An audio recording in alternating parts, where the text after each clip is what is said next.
Hello guys. Today I am going to explain how ancient civilizations invented money you never touch.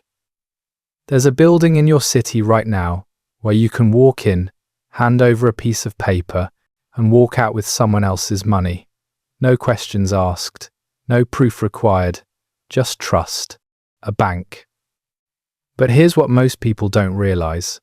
This system, this idea that you can store wealth without touching it, lend money that doesn't exist, and build empires on promises, didn't start with Wall Street. It didn't start with European merchants or American industrialists. It started over 4,000 years ago, in the deserts of Babylon and the streets of ancient Rome. And the mechanisms they invented, we're still using them today. The same tricks, the same structures, the same brilliant, dangerous ideas that built civilizations and destroyed them. Let me show you how it all began. Babylon, where banking was born, picture Mesopotamia, around 2000 BCE, the land between two rivers, hot, dusty, crowded. Merchants travel for months carrying goods, grain, textiles, livestock, metals. But there's a problem. How do you carry your wealth safely across 1,000 miles of desert? Thieves are everywhere. Bandits wait on trade routes. Even your own caravan workers might rob you. You can't carry gold.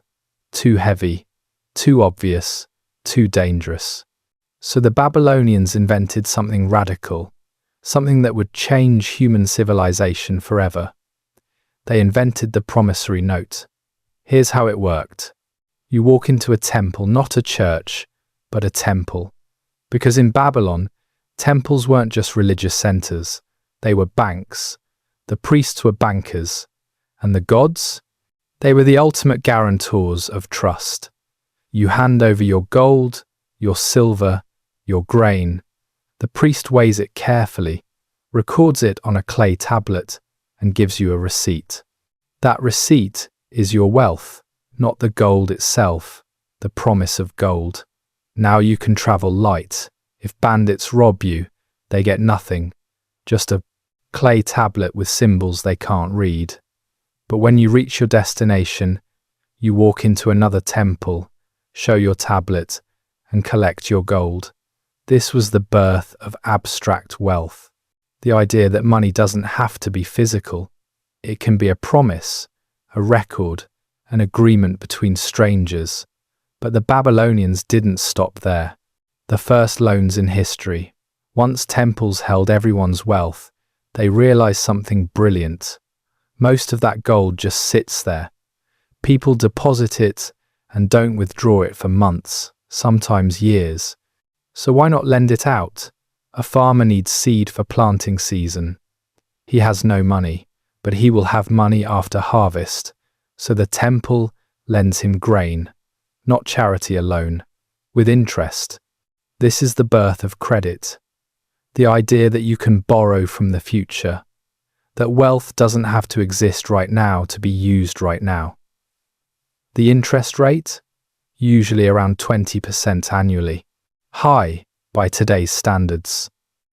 But in a world where lending was new and risky, it made sense.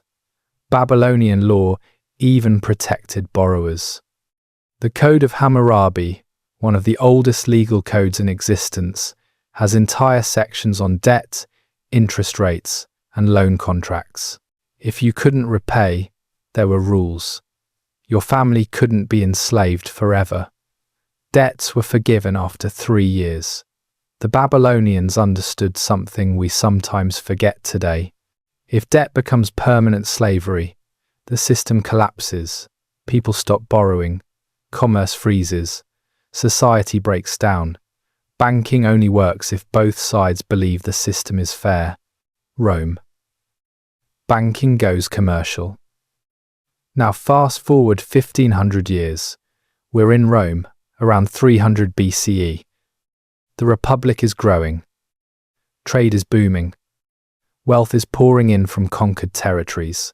And Roman banking is about to become something Babylon never imagined: cutthroat, competitive, commercial. In Babylon, temples controlled banking. It was sacred, regulated, tied to religion. But in Rome, banking was business. And business was ruthless. Roman bankers were called argentarii, literally men of silver. They operated out of small shops in the Forum, the heart of Roman commerce. No temples, no priests, just businessmen with sharp minds and sharper contracts. They offered services that sound shockingly modern: currency exchange for foreign merchants, safe deposit boxes for valuables, wire transfers, yes, wire transfers. If you needed to send money from Rome to Alexandria, a banker would write a letter of credit. You'd give him gold in Rome. His partner in Alexandria would pay out the equivalent. No physical gold traveled, just information. Sound familiar? That's the same system banks use today for international transfers. But the Romans went further. They invented something that would define banking forever: fractional reserve lending. The dangerous genius of fractional reserve. Here's how it worked. Let's say you deposit 100 gold coins with a Roman banker. You're not using that money right now. It just sits there. The banker realizes that you probably won't withdraw all 100 coins at once. Maybe you'll take out 10, maybe 20, but rarely everything. So he makes a bet. He lends out 80 of your coins to someone else and charges interest. Now here's where it gets wild. That borrower deposits 50 of those coins with another banker, who then lends out 40 of them, and so on. Your original 100 coins have now created 200, 300 coins worth of economic activity. Money is being multiplied through lending. This is genius. It allows economies to grow faster than the physical supply of gold. It funds businesses, armies, construction projects that couldn't exist otherwise. But it's also dangerous, because what happens if everyone wants their money back at the same time? The system collapses, the bank fails, and everyone loses everything. The Romans learned this the hard way. In 33 CE, a banking crisis hit Rome. Multiple banks failed simultaneously. Credit froze. The economy spiraled. People couldn't borrow, couldn't pay debts. Businesses shut down.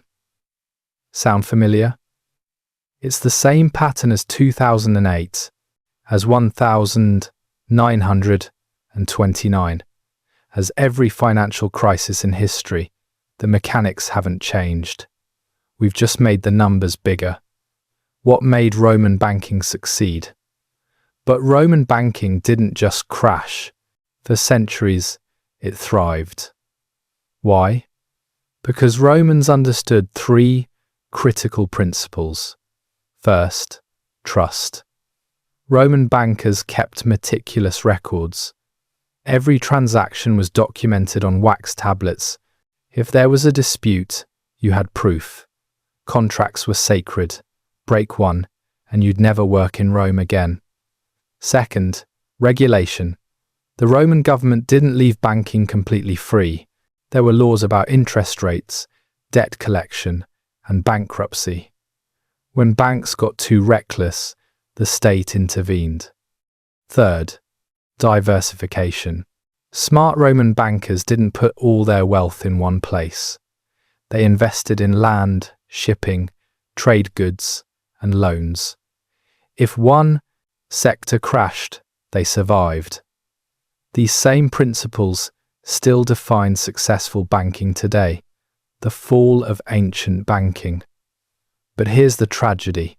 Both Babylonian and Roman banking eventually collapsed, not because the systems were flawed, but because the civilizations that built them fell.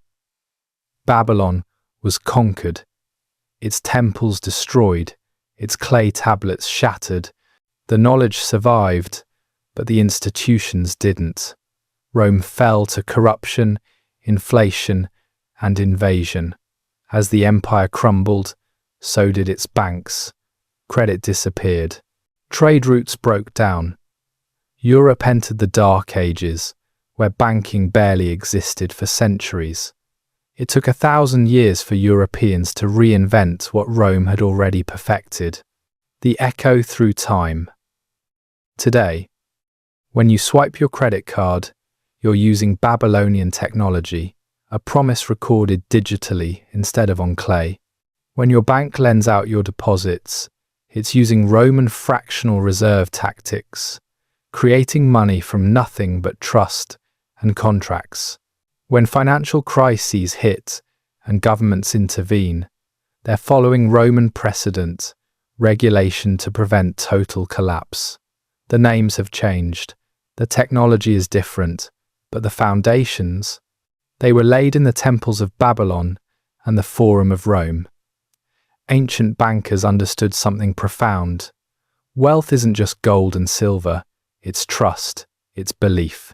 It's the agreement that a piece of clay or paper or digital code represents value.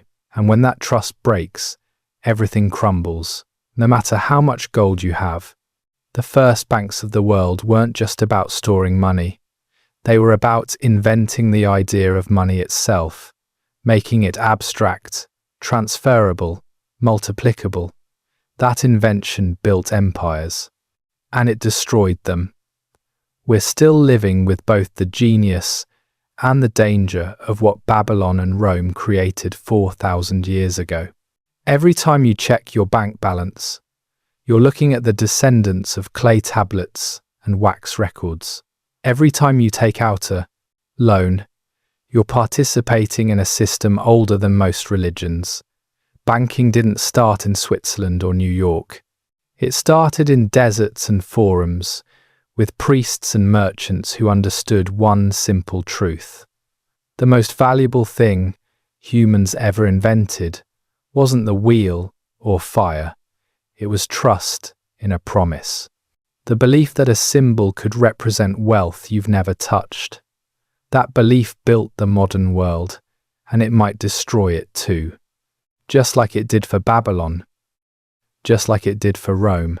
The question isn't whether we've learned from ancient banking. The question is whether we've learned enough.